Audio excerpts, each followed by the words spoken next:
हजरत मोहतरम हजरत बिलाल रदी अल्लाह ताला अन्हु से किसी साहबी ने सवाल किया कि बिलाल, सबसे पहले अल्लाह के नबी को तूने कहां देखा? वो कौन सी खुशबख्त घड़ी थी जिस घड़ी में तुमने उस आका का दीदार किया? वो बात तो बता। हजरत बिलाल फरमाने लगे, मैं गुलाम था, मैं एक कुरैश सरदार का गुलाम था और सारा दिन और सारी रात कोल्लू के बैल की तरह मैं कामों में जुटा रहता। मेरा मक्के में कोई वाकफ नहीं था, मेरी किसी से कोई दोस्ती नहीं थी, क्यों मेरे पास फुर्सत ही नहीं थी।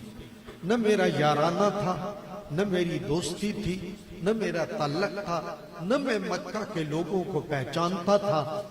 बस मैं अपने उस आका के नौकरी में हर वक्त लगा रहता। एक दिन बहुत सख्त ठंड थी, जाड़े के दिन थे और मैं बीमार हो गया, मुझे बुखार आ गया और मुझे मेरे आका ने जौ दिए कि वो पीस के लाओ। मैं उस ड्यूटी पे जब जाने लगा तो मुझे बहुत ठंड लगी और मेरा बुखार से जिस्म तपने लगा। तो मैं लिहाफ लेके, चादर लेके उस सर्द रात में सो गया। मेरे आका ने सोचा मैं पता करूं जो उसने पीसे हैं कि ये नहीं पीसे। वो कहते हैं कि वो मेरा आका आया, उसने मुझे देखा कि मैं जो क्या पीसने हैं, मैं तो बिस्तर के अंदर सोया हुआ हूं और काम नहीं कर रहा। तो मेरे उस मालिक ने मेरा लिहाफ उतार दिया, मेरे जिस्म पे जो कुर्ता था वो उतार दिया और मुझे बहुत मारा और फिर मुझे कहा कि ये है जौ, बैठो और पीसो, सुबह तक मैं आऊं तो ये जौ पिसे हुए होने चाहिए।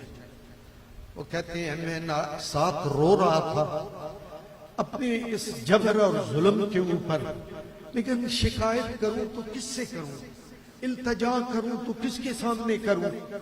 मैं इसी अंदाज में रो रहा था और चक्की चला रहा था और बदन मेरा तप रहा था। इतने में दरवाजे पे दस्तक हुई। एक नूरानी चेहरे वाला, एक बड़ी पाकीज़ा सूरत वाला एक हस्ती मेरे पास आई, मुझसे कहने लगी रो क्यों रहे हो? मैंने कहता है तुम्हें इससे क्या है, मैं रोऊं मरूं, तुम इससे क्या गरज है? आपने फरमाया, पूछा बात क्या है, माजरा तो बताओ। उसने कहा आते हैं लोग, माजरे पूछते हैं, सवाल करते हैं, हालात देखते हैं और मदद कोई नहीं करते, चले जाते हैं। जाओ मुझसे ज्यादा बातें न करो। और तुम, मुझे बुखार है, मैं चक्की नहीं पी सकता, मेरे मालिक ने मुझ पे ये ज्यादती की है, ठंड में बैठा हुआ हूं और थरथरा रहा हूं। तो हुजूर नबी रहमत सल्लल्लाहु अलैहि वसल्लम ने पूछा, तुम मुझे सारा हाल बताया है ना, मैं तुम्हारी दवा भी करूंगा और तुम्हारी मदद भी करूंगा। बिलाल कहने, मैंने देखे हैं बड़े बड़े आते हैं लोग, कह जाते हैं हम बड़ी मदद करेंगे, लेकिन वो सस्ती ने मेरी बात सुनी और कुछ कहने की बजाय वापस चले गए। मेरी उम्मीद बंदी थी कोई तो आया है जिसने कोई सवाल किया है, अब मैं उसका क्या करूं? वो उम्मीद भी खत्म हो गई। वो आए थे, उन्होंने सुना, पूछा और चले गए। मैं फिर रोने लग के चक्की चला रहा था। फिर थोड़ी देर के बाद अल्लाह के रसूल दोबारा तशरीफ लाए, हजूर तशरीफ लाए।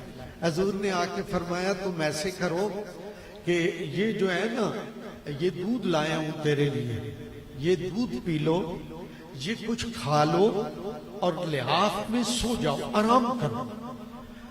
वो कहने लगा, मैं आराम तो करूं तो सुबह ये चक्की का आटा कौन देगा, ये जौ कौन पीसेगा?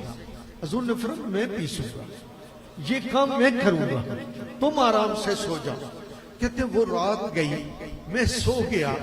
जब मैं सुबह उठा ना तो जौ चक्की से पिसे हुए थे और मुझे वो आप देखकर वो चले गए। फिर अगली रात आई, हुजूर फिर तशरीफ लाए। फिर मेरे लिए दवा भी लाए, मेरे लिए चाय भी लाए, वो दूध भी लाए, मेरे लिए और खाने की चीजें लाई, और फिर मेरी चचरी पीसते रहे सुबह तक। जो मेरे जिम्मे ड्यूटी थी वो हजूर पूरी करते रहे। तीसरी रात फिर आई, सरकार दो आलम ने इसी तरह मेरी दिल जोई की, और फिर मुझे वो दिन मेरा पहला दिन था जब बिलाल की गुलामी में ये उम्मीद का चांद तुलू हुआ।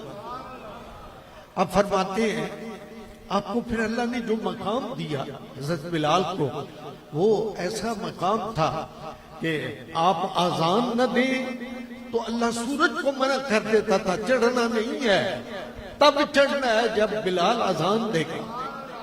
हजूर ने फरमाया मैं जन्नत की सैर पे गया तो मेरे आगे आगे बिलाल था, उसकी जुतियों की आवाज मुझे आ रही थी, ये मकाम नसीब हुआ।